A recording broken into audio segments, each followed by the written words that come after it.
দর্শক, এই মুহূর্তে এভার কেয়ার হাসপাতালের সামনে থেকে সরাসরি যুক্ত হচ্ছেন আমাদের সহকর্মী সিরাত আল মুস্তাকিম নিশান। নিশান, আপনি নিশ্চয়ই আমাকে শুনতে পাচ্ছেন। নিশান, আপনি তো এভার কেয়ার হাসপাতালের সামনে রয়েছেন, তো খালেদা জিয়ার সবশেষ কি খবর আছে আপনার কাছে, বিস্তারিত আমাদের জানান।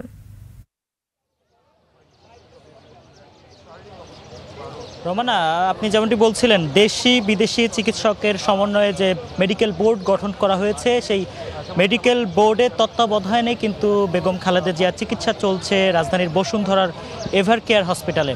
আমি যদি একটি তথ্য আপনাকে জানিয়ে রাখি, সেটি হলো যে আজকে দুপুর ৩টা নাগাদ চায়না থেকে ৫ সদস্যের বিশেষজ্ঞ চিকিৎসক দল কিন্তু এভার কেয়ার হসপিটালে এসেছেন এবং তারা কিন্তু বেগম খালেদা জিয়ার যে চিকিৎসকরা আছে তাদের সাথে মিটিং করছেন। অর্থাৎ আশা করা যায় যে এই মিটিংয়ের পরে যে চিকিৎসা শুরু হবে বেগম খালেদা জিয়া, তাতে তিনি অতি সত্বর সুস্থ হয়ে যাবেন। আরেকটি বিষয় জানিয়ে রাখি, আপনি অবশ্যই দেখতে পাচ্ছেন যে এভার কেয়ার হসপিটালের সামনে বিএনপি সহ তাদের অঙ্গ ও সহযোগী সংগঠনের নেতাকর্মীরা কিন্তু ভিড় করছেন। তারা 23 তারিখ থেকেই কিন্তু বেগম খালেদা জিয়া যখন থেকে এভার কেয়ারে ভর্তি, তখন থেকে কিন্তু এই নেতাকর্মীদের ভিড় আমরা দেখতে পাচ্ছি।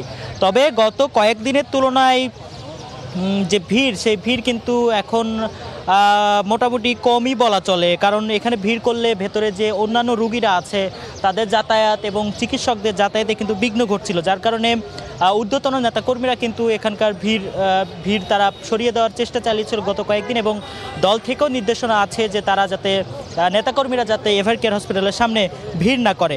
এবং একটি বিষয় আপনাকে জানিয়ে রাখি, সেটি হচ্ছে যে দলীয় সূত্র বা চিকিৎসকদের বরাত দিয়ে যতটুকু জানতে পেরেছি যে বেগম খালেদা জিয়ার অবস্থা এখনও পর্যন্ত অপরিবর্তিত, স্থিতিশীল নয় এবং তিনি সংকটাপন্ন অবস্থায় আছেন এবং বিশেষ পর্যবেক্ষণ বা নিবিড় পর্যবেক্ষণে তিনি কিন্তু রয়েছেন।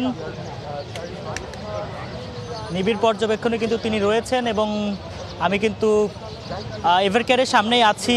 এখানকার সর্বশেষ পরিস্থিতি কিন্তু এতক্ষণ জানালাম এবং পরবর্তী যে তথ্য, অর্থাৎ যে চীনা প্রতিনিধি দল, 5 সদস্যের যে প্রতিনিধি দল বিশেষজ্ঞ ডাক্তারদের, তারা বের হলে এবং পরবর্তীতে দলীয় দল থেকে এবং বিএনপি থেকে সাথে যে বেগম খালেদা জিয়ার চিকিৎসক যারা আছে তাদের থেকে যে ব্রিফিং হবে, সেই ব্রিফিংয়ের পরেই কিন্তু পরবর্তী তথ্য আমরা জানতে পারবো এবং সেজন্যই কিন্তু আমরা এখনও এভার কেয়ারের সামনে অপেক্ষা করছি। রোমানা, এই ছিল সর্বশেষ। সিরাত আল মুস্তাকিম নিশান, আপনাকে ধন্যবাদ।